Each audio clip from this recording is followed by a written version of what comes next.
James Murray turned a passion for college hockey into one of the fastest growing grassroots media brands in the country. In this episode, we'll dive into the story behind everything college hockey, how it started as a social side hustle and evolved into a national platform with high quality video, a podcast, and behind the scenes content that's changing the visibility of NCHA hockey. James shares what it's like building a business from scratch while juggling travel, interns, equipment malfunctions, and the chaos of NIL. We chatted about media models, how to build relationships with D1 programs, staying scrappy without becoming a sellout, and his vision for a new app that connects youth players to higher level mentorship. It's hustle, heart, and high quality storytelling straight from the rink.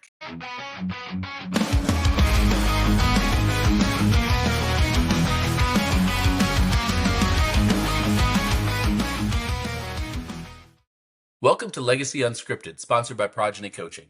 This is the podcast where sports and business collide.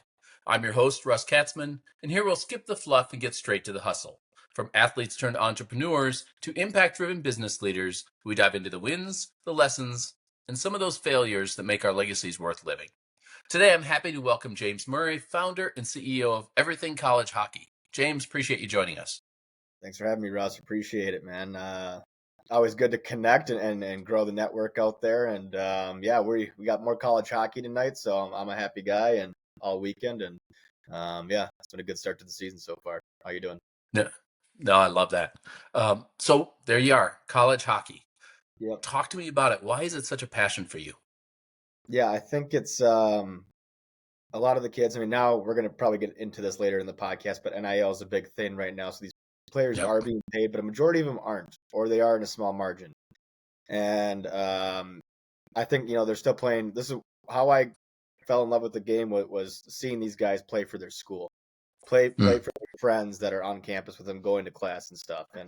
And that's my biggest love for it. I'll just seeing the student section in the stands every night that I go to a game in the band. And you don't get that in the NHL. And these college guys are hoping still for that shot to make it to the NHL. So very humble people, and gotten to fortunately meet a lot of great people through the game of hockey, especially college hockey. So, but that's why I love it, just the atmosphere part of it. So what made you decide to create a business around it? All right. I mean, you've essentially got your own business. You're an entrepreneur. Did you plan on that, or did that just kind of evolve? Yeah, I mean, I wanted to always stay in the game. So when I was done playing in high school, I became an equipment manager.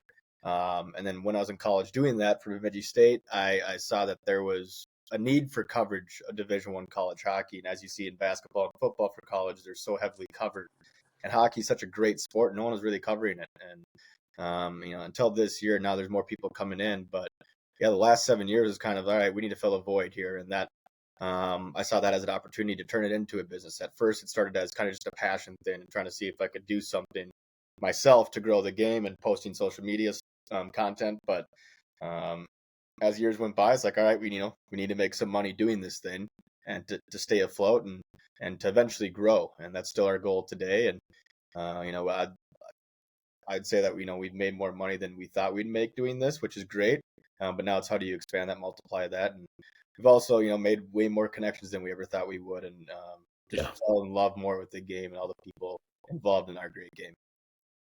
Oh, that's great. So you're essentially a media outlet. Talk to me about that business model and what that looks like for you. How do you match those revenues against what you're getting out? Because there's a lot of stuff that takes a little bit of a lag before you start to see that money come back in. Yeah, definitely. We've any partnership deals we've got now is because we've grown a good following and a following that's active as well. So that's been helpful for us. But to start a business out the ground, as you need to reinvest everything you're making. So camera equipment and all that stuff is very expensive.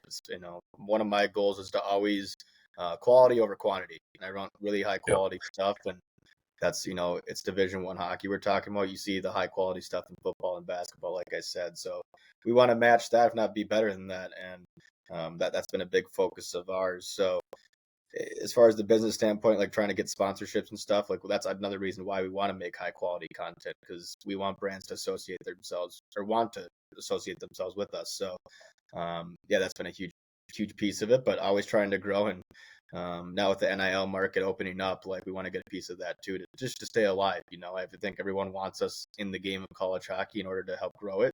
But yeah, definitely, it's been something that I wouldn't say I was prepared for, is all the business side of this whole thing, and that's something I've Yeah. developed over the years. But I've enjoyed the process. So Well, it's a couple times you've mentioned NIL now. yeah, How do you see yourself fitting into that space? Where do you see an opportunity for you guys? yeah, I think for me, ever since I started the page, I wanted it to be a page for the players, and now with NIL, it's to make these players' images bigger and to put a couple bucks in their pocket. But um, it's that idea exactly, is let's find a way to get sponsors behind. Maybe it's us, or and then we have a pool of players, or however it may look. But let's find a way to get sponsors and these athletes more money to help grow this game. More money is just going to help these athletes out, and it's going to help us out to grow the game. So I think, like right now, like for example, North Dakota's top prospect, top freshman, just made an Instagram post last night. And I texted him. I was like, "Hey, go invite us to collab on Instagram." Like, Yeah. it's the start of this movement. These top faces in college hockey. I want to help promote you guys because you're going to be going to the NHL soon. But let's start it Yep. at the age of 18, and not when they get to the NHL in 5 years, 4 years. So that's kind of the idea behind it right now. I think I love doing day in the life videos with these top prospects too on our YouTube, which we've had a lot of fun with. But that really gets the story out there, and especially for those guys, majority of them are, pretty much all of them are drafted at that point. But it gives these NHL fan bases a chance to take a real in-depth look at their top prospect while they're in college, which no one else is doing. So that's kind of where we see, what we've already been doing. Now we just want to turn it into dollars, essentially. Yeah. Yeah. So I'm guessing I know where you sit on this, but NIL can be pretty polarizing, Yes. good and bad. Talk to me about your thoughts when it first came out and how you've seen it evolve over the last handful of years.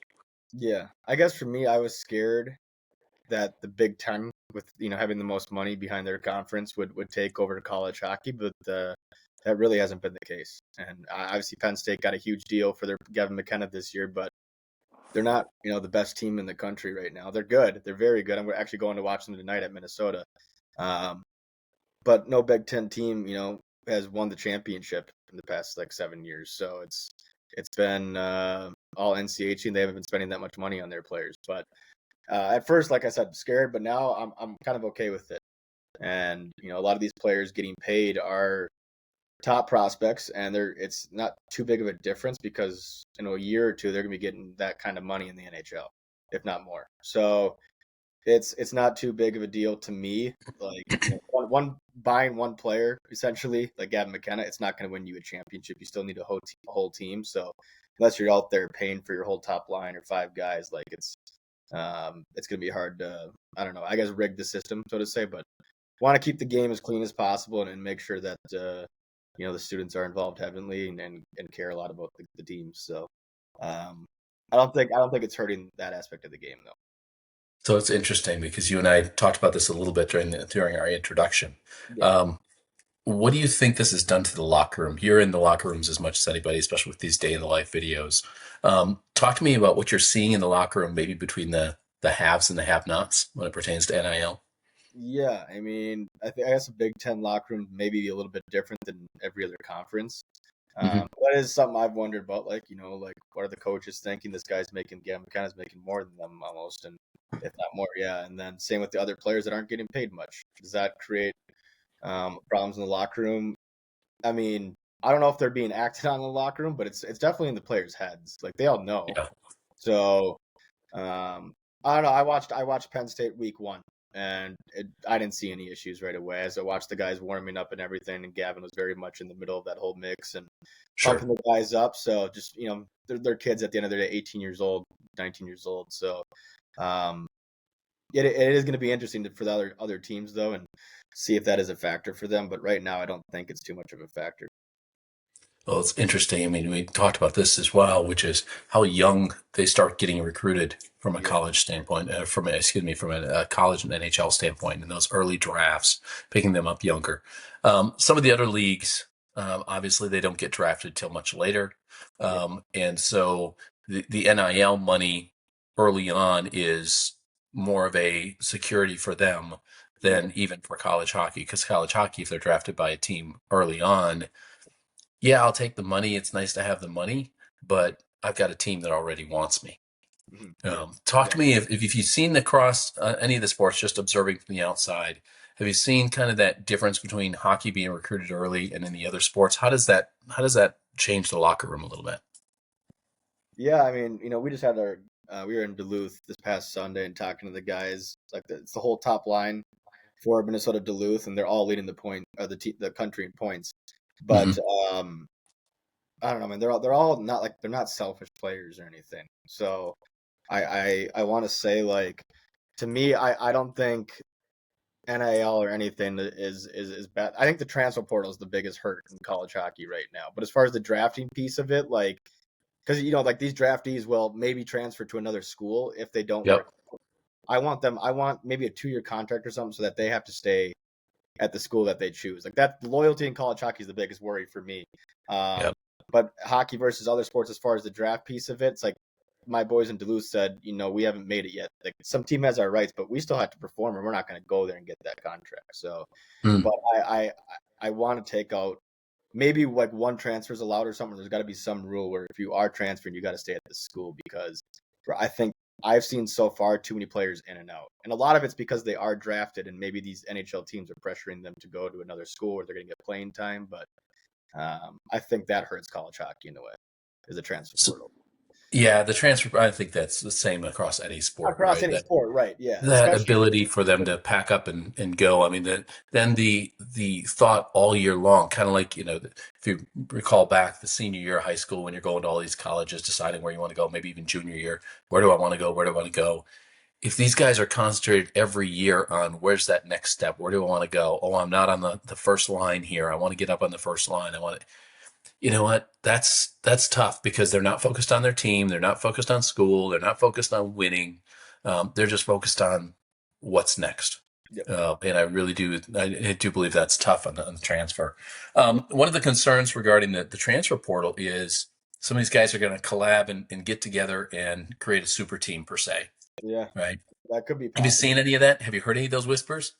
Not so far. Not so far. I No. think it's hard to do, and like you said, like you want to. Every kid does want top minutes in Yeah. playing big games. So, but that's not guaranteed going to a new coach and new program.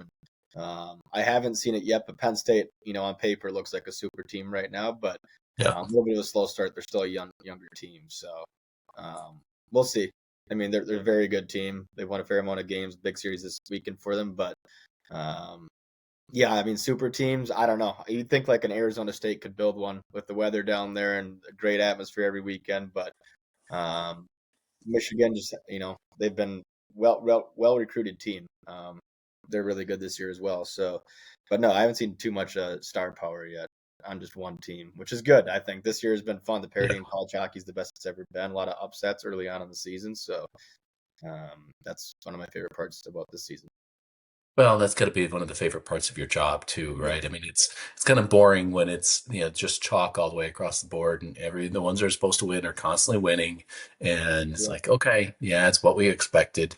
Not much yeah, to yeah. see here, right? Mhm, mhm. It's much more fun when there's upsets and somebody coming out of nowhere and a Cinderella story when tournament time comes and all that kind of stuff. It's the All best. right, Yeah. bring me back to the business of this then. Mhm. So, what do you have internally right now for staff? How do you make this happen across? Because college hockey doesn't happen in just your backyard; it's broad. Mhm. How do you Right. get out and get in front of people? Yeah. As far as the business standpoint, we've been charging schools for the first few years, and once we started going to schools, so they've been very helpful in getting us out there. And in return, we're trying to give them a good recruiting piece and just a knowledgeable piece for all fans from any state to go watch and learn about a program and how they do things and what college hockey is really about behind the scenes. That's been a big focus for me is getting behind the scenes with these players, these teams, and showing just like what the college hockey world is all about and how great it is. So that's been a big focus for mine and keeping that high quality content out there consistently. um but as far as keeping it going, like I have two other owners, Connor and Miles, and Hmm. we have interns on top of that, kids that are earning credits in different spots in this country. And they've been very helpful. I got to lean on everyone. It takes not just me or everyone inside the ECH, but the fans. Yeah. It takes everyone to grow the game, and luckily we've had fans from all over the country this year being able to record these videos on their phones at these All games right. to us, and then we can post them. And that's the best way to get everywhere at once. I think Yeah. having a better streaming deal for NCAA hockey or TV deal would benefit us as well, and every just college hockey in general.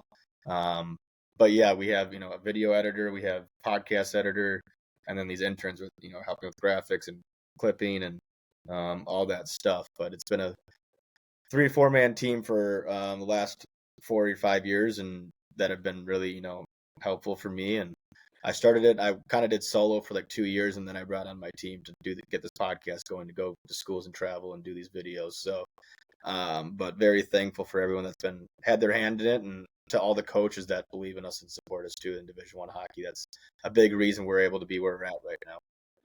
Well, and I think that's important. You called it out at the beginning, called it out there. It's kind of those relationships that you build with these schools. How do you start something like that? How do you just begin with, picking up the phone and calling somebody up and say, "Hey, you mind if we come by and, do a feature on this player? Do you mind if we come by and, feature you guys during warm up and do a piece on it or something like that?" Where does that begin? Yeah, for me, I guess for me, I was always interested in behind the scenes when I was going to these Gopher games, college games growing up. And once I got to Bemidji State and got to see exactly what's going on behind the scenes every day, I was like, all right, this is really cool, and I want to do this. And I know the game very well. I watch it religiously, almost NHL in Yeah. college, and so I know what needs to be done, what stories to tell. And I think for me, it's not being scared. Like at first, when I was 21, 22 years old, starting this page, like, no, I didn't want to call a Division I coach and say, hey, can I go in your locker room and film and stuff like that's, we don't have a great following and stuff. But credit to Brad Berry back in, what was it, 2022 at North Dakota. He let us in the locker room, and I was Mm, 22 years old, and I was scared to screw up at all. I mean, that's yeah. great, one of the greatest spots in college hockey in Grand Forks there. But yeah, I think for me, it's not being scared, but it's actually being excited to what I want to do for the school and the content I want to put out there for the player and give him exposure. And it's I don't know. I love having conversations with coaches because, like I said, it takes everyone to grow this game. So when I'm saying, hey, can I come and film a game day there? We want to interact with the student section. We want to do a day in the life with your top prospect. It's because I want to grow the game, and the coaches want that as well. And an excitement is being created right there. Gotcha. Are there some schools that you haven't been able to reach yet that you'd love to break through to? Um, I'd say not every school. So that's an interesting piece, right? Because these schools with money, they have media teams there. So that's been one of the Yeah. challenges that businesses faced, and a lot of the Big Ten schools, like Penn State, um, is something that we've looked at. Eventually, I don't want to charge the schools, though. I'd want to be able to just go, as a media agency, just to go wherever we need to go to get the story out there and to get viewership up. So um, that's what I would say. A couple of Big Ten schools, then Michigan State, two of the top schools in the country right now. But I've gotten to go to Alaska. Went to Fairbanks last year. We went to Did Maine you? last year. So we went to Arizona State this year. Like, I've hit all the spots I've never thought I'd hit, and then I've wanted to hit. So a lot of bucket list games checked off. But still need to get to Penn State for sure. That's my next. We're trying to go there for the outdoor game at Beaver Oh, Stadium where yeah. the team plays. So That'll be that pretty cool. yeah, that's exciting. No, that's kind of neat. Yeah, I think then, I think about your business model and you being able to get in the locker room. I think part of your ability to do that and to do that even for schools that have their own video team is that it's more grassroots, right? It's more telling the backstory. Yeah. Even there, and you can't discount your following, right? Because they may have their own media team, but that's still within the bubble of their school and the Right. people that they already reach. Mhm. You have a brand new audience that you can offer to them. Um, and that audience includes a whole lot of hockey players across the nation that we just talked about the transfer portal Mhm. may want to pop into their school, right? So we've got something to offer when we start bringing that to the table.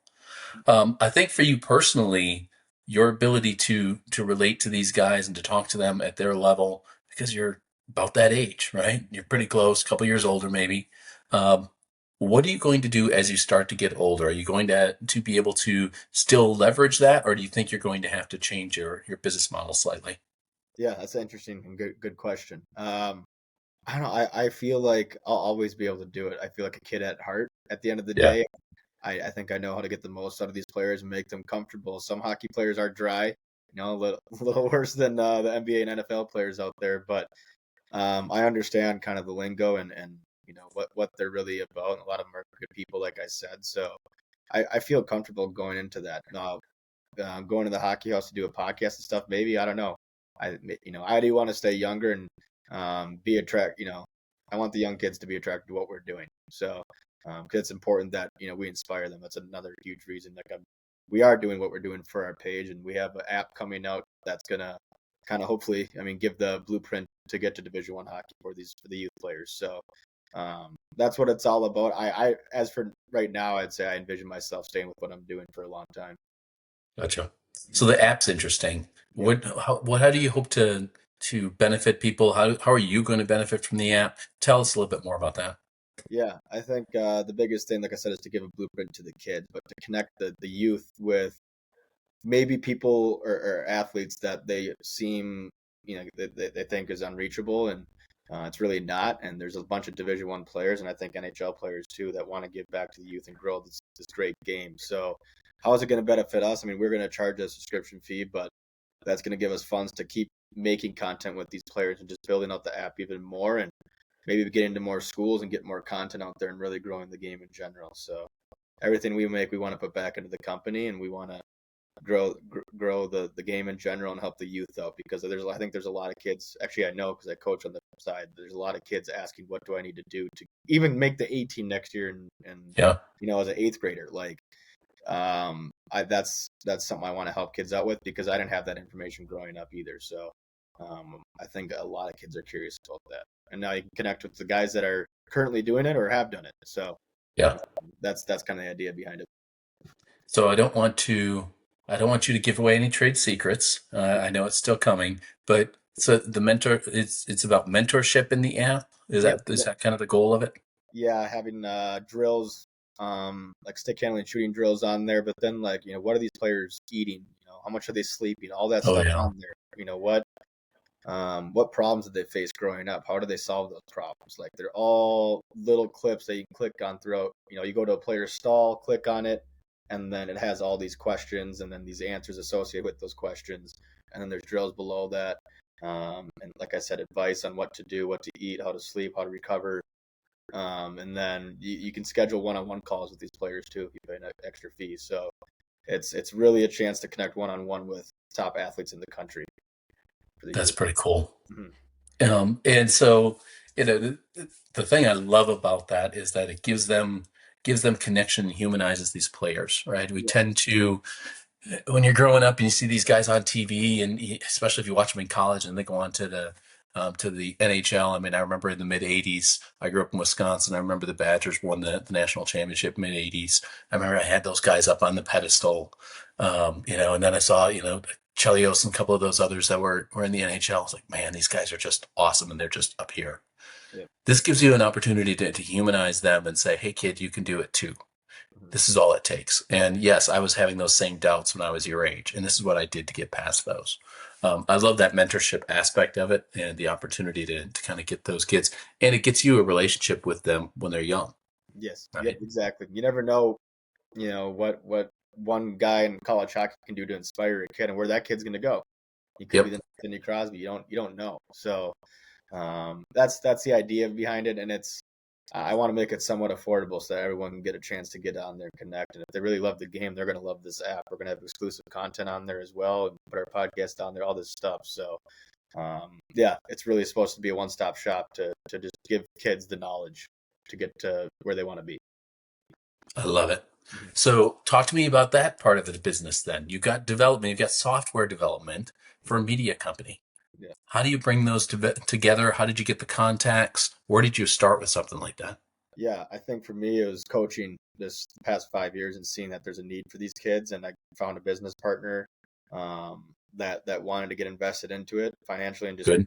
mentally. It's a lot of work to build this stuff out and stay on top of it. So Mhm. it's been in my head for the past couple seasons, and this summer we finally got the money to do it, and the time to do it, and I figured we need to build another revenue stream too, and let's do it in a positive way, and let's help kids out, and let's get these players involved, these coaches involved, and we're gonna have coaches on the app too. So psychologists, all that. We want all that on the app. So it's a huge resource for these players to get to the next level, which the more kids we have, hopefully the more teams we're going to have in Division I hockey. And but yeah, the software side, like I wasn't super knowledgeable, so we went out and went through another team to help build that. But we had an image of what we wanted. We had a big whiteboard of stuff written down. We have all that those ideas now in action and in place on the app. So very well, I think, planned out, and put a lot of. We're still working on it. We're still going to develop it, but a lot of small details are in there that I really care about. And growing up in a locker room, basically in hockey, like you know everything that the kids like and what's important, and how to grow the game. That's terrific. So talk to me about the challenges of the business. You mentioned, I never really thought I'd have this business, or I never really planned to be growing a business. Talk to me about that. What were the biggest things that you've learned in the last handful of years about running a business and being the CEO? Yeah. I think for me, being comfortable being lonely and being poor, like that's a big thing. That everything I make is going towards the business. You gotta water the plant as much as you basically can. Yeah. I telling myself it's gonna be a long process too, and not being in a rush. I think a lot of people rush because of their age and stuff or where they're at. I think just not being in a rush for me is, I feel very comfortable waking up every day and getting to do what I love to do, and that's okay for me. And it is a lot of sacrifice too, though. That's one thing I had to learn about business, is all the sacrifices you have to make, and they come and they go, and you never know when the next one's gonna have to be made. But it's definitely not easy. You got to be persistent and being comfortable to fail. Like I failed so many times, and we had a bloop today in our video. It's already out on YouTube. We have a logo that's misplaced into the center of the screen for 5 seconds, but it's an error. But the whole podcast is good. I love the actual content that just came out. We're sitting down Yeah. in the hockey house with brothers on Minnesota Duluth, and then plus their line mate. But the brothers are leading the nation in points, and it's like that's the content I really care about. Yes, there's a small error in there, but I love the video still. So it's just loving what you do no matter what, and focusing on that love when things get tough. Like that's been that's easier said than done sometimes, but there's definitely their challenges. But find a way just to keep making money. And I think that's another reason why we built this app, is to create another revenue stream, and figuring out that there's going to be expenses that last year, and we spent a good amount of money on equipment, and it seems like every year we're doing that, but you can always improve. And so just taking notes and being organized, that's all very helpful. As you bring the new mic in. Yeah, I do got a new space kind of. No, I think that even those little blips that you talk about, I think we talk about this kind of being a grassroots, or feeling like a grassroots thing, right? It's our hometown, from scratch. Somebody who played hockey out here, just covering the game out of the love of the game, etc. Right? That kind of keeps it keeps that knowledge in there of this guy's just doing what he can for the purpose of giving us this information, for the purpose of getting this stuff out here for us. It's not highly produced. It's not all this kind of stuff. It's just true video and what's happening in the game. And if that stuff's in there, those that are watching it should actually appreciate that as part of the growth.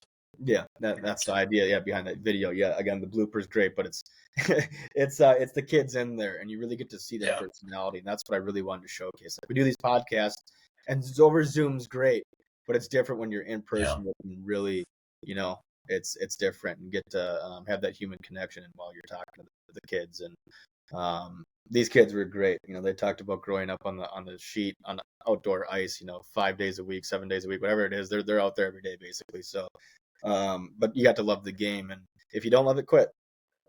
I guess, if it's not worth all this, it goes for business too. If it's not worth all the sacrifices and you don't love it, you're not having fun, give it maybe one more try, but then just call it if it's not going to work out. Like you gotta almost, I feel like I have to believe in it, and I do believe in it, but like I don't see any other universe for me that I'm not doing this. So it's, for me, I quit's not even in my vocabulary for ECH. So, well, and I think it can't be in your vocabulary. You just said it. You just drew the parallel, right? It's no different than what these kids are going through to try and make it to the NHL. They have to be on the ice 7 days a week. Yep. Right? They have to be out there working in stick handling and everything else they can do. I don't care if it's the middle of the summer and they're doing stick handling with a ball in the parking lot, right? Right. Something to keep moving every day and keep getting better every day. Your app's going to help with that.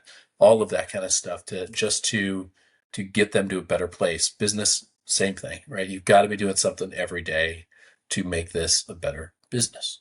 You've Yep. got to know what it needs, what kind of water it's going to need to grow that plant. It needs something from you constantly. And the best know that quit just isn't in their vocabulary. There's weeks. We had one when you and I talked for our introduction. There's those weeks when things just are not going well, Yep. and the best way through is through, and you just have to keep pushing forward. Mhm. Give me an idea of, we'll call it the number one biggest mishap that you've pulled in business. What's that one mistake that you're like, damn, I wish I'd have known ahead of time? Yeah. Um. Hmm. Yeah, there's been a good amount of mistakes. There's been a good amount. I I think. suspect they probably have. Yeah. Yeah. I'll tell a good story though. I'll leave with this first. We were Okay. doing, our first in-depth day in the life, like very high quality day in the life, and that was with the first overall pick, Macklin Celebrini, and my camera guy forgot a very important piece of equipment day one, like for the video, and we got off the flight, went straight to the rink to film this thing, forgot basically a gimbal that stabilizes the shot, so we had to send a guy we knew in Boston to go get one who also worked for the team and did video work for them, but so we got another gimbal and fixed it, but that I think it's not one thing, it's not anytime there's mistakes, it's usually because you're not prepared enough. And even when you think you are, like just double, triple checking. That's one thing I consistently learned. Like today at the video, like triple checking. For whatever reason, like I thought it was placed correctly, it's not. But one more check could have helped that out. And just being patient and doing it right. That's it's kind of a common thing. You'll never be perfect, but it's especially in media when you're producing. We're making 6 or 7 posts a day. Like um, but taking the time and just being organized, and that's the biggest thing. I think we've done all the right things to be where we're at right now. We haven't sold out. For me, we never wanted to um, have too many ads in people's face, especially the first like 5 years. Like really grow the content side of it and grow a loyal following. So that's been great. I think maybe some partnerships haven't been all great relationships, but maybe not the way they should have been structured, and Yeah. just learning that, I'd say those are big mistakes too when they're not structured the right way, and then you're in something that you don't like doing or it's not a good look for your company. Like Yeah. those are the biggest mistakes, I think. Other than hiring, like you're not everyone you hire is not going to be perfect either, so there's areas there, but I've really learned to figure out what kind of person is best for our company, and what that looks like, and it's going to be someone that like you said wants to work for a grassroots company and is comfortable, not being whether it's on camera or wherever, like just helping out the team no matter what it is that we need. So we found a bunch of those students and a bunch of those people just out there that have been able to help us get to the next level. So but as far as mistakes go, like there's not. I wouldn't say there's any big one, but there's Yeah. always some being made. It's how you bounce back from those. So So that's a challenge in and of itself too. You talk about the ability to make mistakes, the ability to double check and triple check. I know one of the first things you said about yourself was that you guys try to do high quality videos, et cetera. How do you take that attention to quality, attention to detail, and create that in a culture when you're dealing with a bunch of interns spread across the country? yeah, Talk to me about what that's like for you. trying to have a Zoom call with our whole team so that they're connected to the owners. Everyone's connected, and it's a small team. And I love like I think like I've had interns over the past couple of years that are scared to tell me like something's not right or they don't like the way we're doing something. But I always love when our students tell me like, hey, let's do this instead or whatever. Like I try to ask opinions of everyone, because then they feel more part of the team. And when you have that more of that that team feeling in your group, it helps everyone out and it's motivating too. When things are going good, it's going really well because everyone's pumping each other up. So, Of course. but you need at the end of the day, like I said, I can't do everything by myself. Doesn't matter how much time I have. There's so many things to do for this business, for the game, that we need a strong team of people. So everyone's hungry too. That's a part of ECH. They're all looking to advance in their careers, whether that's with us or NHL team, whatever it may be. And um, Yeah, I don't know. I always like helping people because they're helping me too. So Yep. that's something we look to do as a team and work as a team to get to where we need to be. Awesome. So we've got these, the app coming in. Yeah. That's going to be out the next year, maybe? Yeah, I mean, we're trying to get, I don't know, like 10 more players filmed and on the app Okay. officially. So yeah, I'm thinking next summer. This All right. summer is kind of the goal now, to So get that. that's coming in 2026. Yeah. Talk to me about where you're going with this. What does the future look like for you 5, 10 years down the road? What do you see in this organization? And then how is that going to impact 26? Yeah, I think just getting a partnership with a big brand like the NHL, ESPN, or Bleacher Report, like someone big out there. There's a bunch of big names out there, but I think that's only going to grow the game more. And like I said, we need multiple platforms, people to grow this thing. Yep. That's the biggest. I think the next step for us is we love our loyal fan base, but now it's how do we partner with someone bigger than us too and grow our vision. I think we have the right stories out there, and we're doing everything the right way for the most part. So it's getting more exposure for ourselves and the game itself. So I think with the NHL, I think they care more about the league now too, which is very helpful as the percentage of players going from the NCAA to NHL is rising every year now. I Sure. think the NHL is going to be forced to put more funds and just publicize the game more. So that's going to be big for us in return because there's going to be more fans, and that's one thing we really want to focus on that we are focusing on right now is how do we get in touch with those NHL fans and show them what college hockey is? Because Mm. if we become, just a wingman of the NHL, that's going to be great, and that's what I ultimately want to do because there's a lot of good stories in college hockey, and people don't really know how great these atmospheres are at these games. Like it's pretty insane. So um, that's where I see ourselves in 5 years is getting a partnership with one of those big brands and trying to figure out the streaming too. I don't know what that looks like. I know I had a coach out there tell me like, hey, you guys should get involved and just broadcast these games yourself. I was like, well, I don't have millions of dollars right now, but yeah, it's a great idea. That's a good idea. But yeah, I eventually probably I would be interested in getting into that route, but Yeah. right now we're pretty booked with where we're at. Yeah, and you need the right backer to be able to. Right. You said it yourself. Get the right equipment, get different equipment, Mhm. newer equipment, more equipment, just to be everything to the places where you need to be or want to be to be able to run something at that size. Um, all right, take me back a few years to when this thing started. Mhm. What's the story you're going to tell yourself about the ride that you're going to go on? Right? What's that one thing that you want to say to the young James Murray and say, dude, this is what you're in for? Yeah, I'd say is my goal I've always told myself is give yourself 10 years out of college, and I'm approaching that right now. I'm 29 years old and Yeah. got into college when I was 22, I think. Yeah. So I mean that we're approaching that goal right now, and I was just watching something on Kevin Hart yesterday about him taking 13 years to really get to where he wanted to be, and I remember grabbing a pop with Butchergrass a couple years ago, and Bucci I admire so much what he's done for ESPN over the Oh, past yeah. 30 years. But he's like, James, I didn't have a dollar to my name until I was 32 years old, and that gave me that like I've always remember that for the past couple of years. But that's something I would tell my younger self is like, don't worry about the money, do what you love, and if you do it long enough and work your ass off at it, and you become successful at it, you're going to love your life because you're going to love doing what you do every day, and you're going to be able to afford what you need to afford. So, but it's never been about the money for me. It's just I love meeting new players every day, and I'd say to myself like back then, like really focus on those relationships and be active to take care of those friendships because you never know where those can go or how those can benefit your life and or how you can benefit someone else's life. Like that's a big piece too, and to say like if I would have known 10 years ago that I was going to have my own app and Yeah. have a top video with the top player in the country that went viral and all that stuff and have these relationships with kids that are now in the NHL. Like if I would have known that 8 years ago, I'd have been the happiest kid in the world. So that's something I would tell myself is just like if you do X, Y, and Z and you do them the right way and you care about it, like you're gonna be in a good spot no matter what. And at least you tried. Worst case, like you can't be scared to try and fail. Like that's for me is I could wish I would have told myself like how much you're gonna fail because then I'd be like, oof, that does not sound good. But we failed so many times, but it's like and some like really suck. They really do. But you at the same time we've had so many successes and That feeling is just unbelievable when you have a success, or I'm walking around the arena and someone comes up to me like, "Hey James, how you doing? Can I get a picture?" Or, "Hey, can we talk about this?" Like, I love talking with people, fans, players, whatever it is, and connecting with them. It's there's just pure enjoyment out of all that.